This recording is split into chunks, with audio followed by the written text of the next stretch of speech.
Ladies and gentlemen, boys and ghouls, fiends of all ages, welcome back. I'm your host, Anarchy Ass. We are back in the environs of the scary closet today to delve into a very creepy topic, at least one that is seen as creepy now, but not so at the time, and that is Victorian death photography. Yeah, say hi to Monster Board. Monster Board taking a little hibernation. Fun fact, you want to know why there are not that many professional skateboarders from the Midwest? Because it's under ice and snow for part of the year. This is also the Claw Shield of Thundera. And my Nash Executioner, but I digress. It's just so good to be back in Scary Closet because, as I mentioned, it is kind of scary outside this time of year. Right, Happy the Llama? That's right, Anarchists. It's really good to be back in Scary Closet with my cousin Shiny. Hi, Anarchists. I'm Shiny. Well, hi, Shiny. I didn't even see you hiding over there. I'm not hiding. I'm just chilling. Okay, Shiny. Just a quick note on what we were about to see. Today's show is going to focus specifically on celebrity Victorian corpses, but Victorian death photography was popular amongst really all the classes who could afford photographs, which at that time were pretty readily available. It was a medium that was growing. It had risen to popularity during the American Civil War and then increased over time throughout the later 1800s. In many cases, family members would photograph members of their family postpartum, not postpartum, postmortem, to record what they looked like. Because in the days when photographs were not super common and disposable cameras were not yet invented, and you had to hire a photographer to take any photographs at all, photos were rare.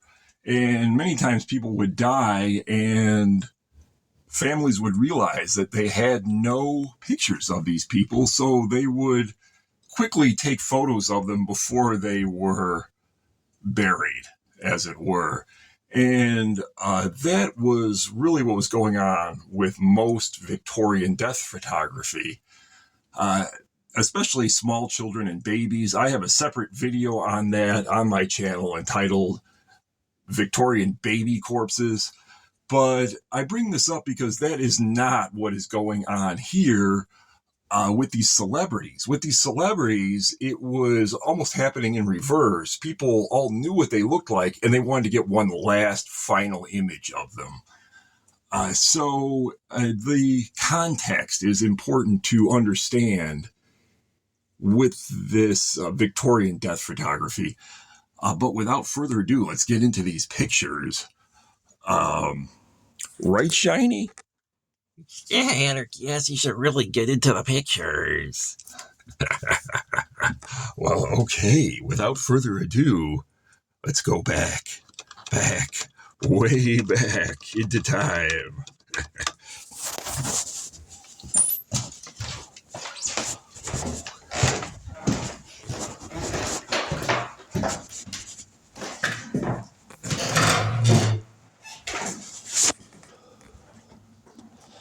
I want to start off with a photo that most people don't even know exists, and that is this. This photo is unfortunately of poor quality and is somewhat blurry and is not very well known, despite the fact that the subject of this photo, the gentleman in the coffin, is someone you may know from the $5 bill or maybe even the penny. Yes, that is President Abraham Lincoln. And he is lying in state. His funeral was open casket, which was really surprising since he was shot in the head and assassinated with a headshot that he even survived for a short time, which was also surprising. You can see he is flanked by 2 U.S. generals and marble busts of other world leaders look on. This picture is astonishing, not just because of the method in which Lincoln was shot, but in the way they position the body. And you can see how his head is tilted back and to the side with his chin being elevated. And that was to disguise the head wound that would have been visible to funeral goers. But this photo does exist, and it's surprising that most people don't know of its existence, considering not only the popularity of Lincoln himself, but of everything involving his image. It's been stamped onto coins, printed onto bills, used excessively in propaganda and in poster art and paintings. He's been played over and over in film. So the fact that this photo is not widely known is really the most surprising part about it. But moving on to the subject matter of world leaders, let's take a look at this. This is a photograph of Napoleon III. Not Napoleon Bonaparte I. This is Louis Napoleon, later crowned Emperor of France as Napoleon III. This is an important photograph because Napoleon III is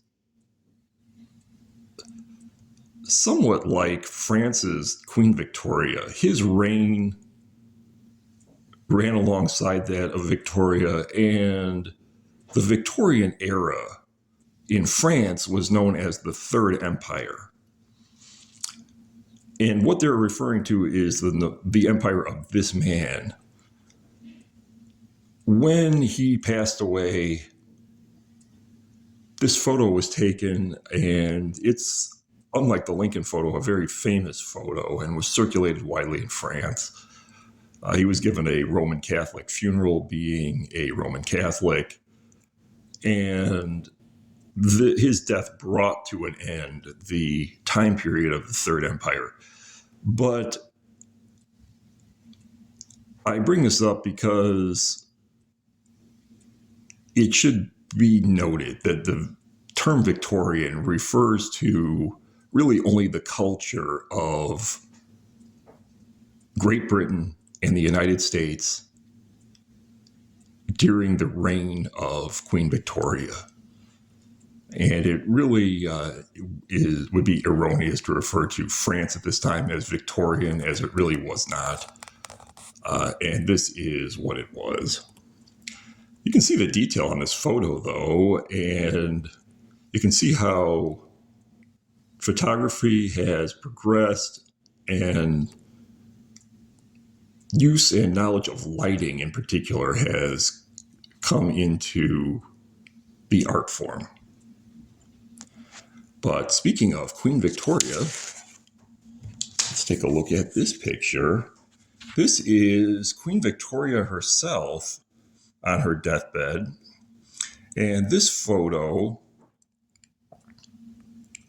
was a little more grainy, as you can see, than the Napoleon III, even though it takes place at a slightly later date. It's somewhat ironic, too, that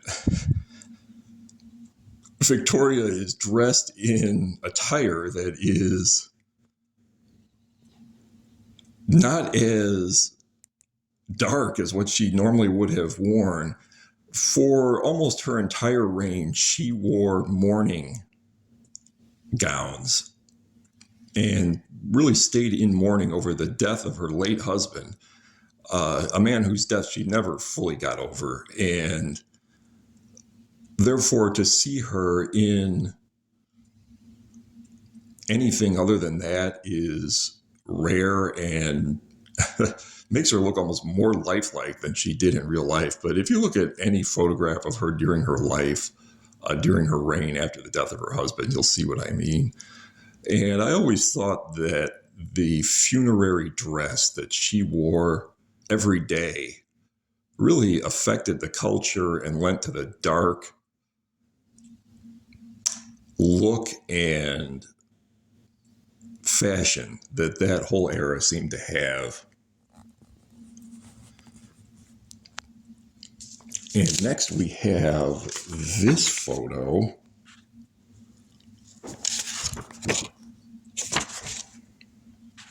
This is Sarah Bernhardt, and she passed away in the 20th century, and I guess this is not really, therefore, a Victorian photograph, but she had been a major celebrity in the Victorian era. And in France, she was a famous actress of the stage. She was really the most famous actress of her time. And although somewhat forgotten about now and not readily recognizable to a present-day viewer, Victorians would have immediately recognized her and most likely been a fan of hers. Because she was an actress prior to the usage of film, her career is largely forgotten because it hasn't been recorded in movies and excessively replayed the way Hollywood icons have. This was the unfortunate legacy of many stage actresses and actors. But her death was a big deal because she was regarded as such a world celebrity. And this photo is also very indicative of Victorian death photography, even though it dates from the 20th century, because she's still in a very 19th century pose and coffin. She's laid to rest on a tasseled pillow with her whole body being exposed, which this is all very Victorian in its layout and really not indicative of 20th century funerals. She's in a old school coffin rather than a rectangular casket. You can even see how the lid has been propped against the base of it with the handles are it's just kind of leaning against the coffin. That was a very Victorian thing to do.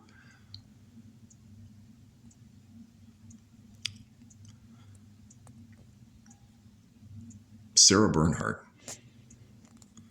I don't know if she's of any relation to Sandra Bernhardt. I want to say there's probably no relation, but there could be.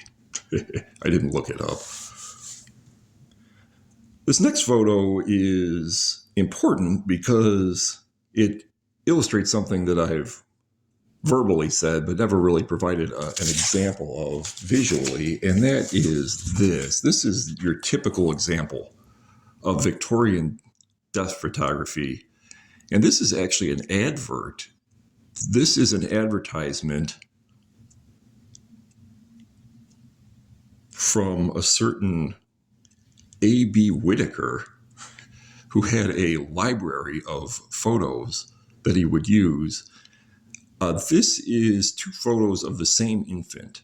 One is with the infant's eyes closed, the other is with the infant's eyes opened, showing he has this skill and the ability to photograph your child as though the child is still alive.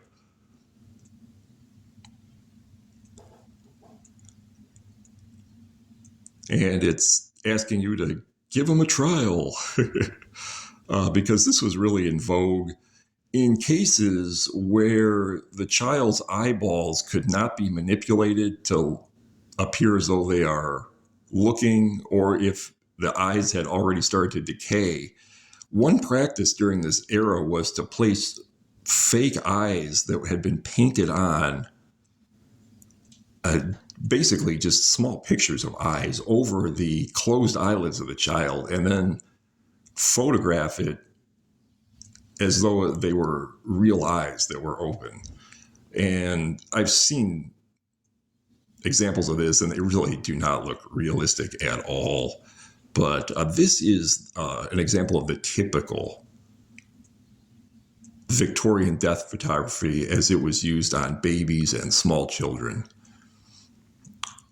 for the purposes of just recording what they looked like. Because as I said, they really had no other photos of these kids, and the parents were desperate to remember what they looked like after death, which is a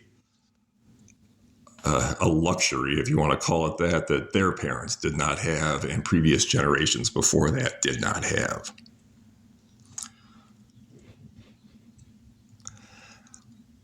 And speaking of Victorian death photography customs and death customs, I want to next look at something even more revealing. And this is a photo of the funeral procession of the late W.F. Stanley. William Stanley was something of a celebrity in his day, and like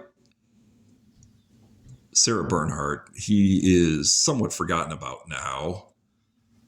And most modern day viewers would not know who he is, but in his day, he was a very wealthy individual and somewhat famous, not as famous as Sarah Bernhardt, but definitely one of the main celebrities of Victorian culture. William Stanley was wealthy enough to have a funeral procession like this, and the reason I wanted to use this photo as opposed to a photo of his body is to give you an example of Victorian death carriages.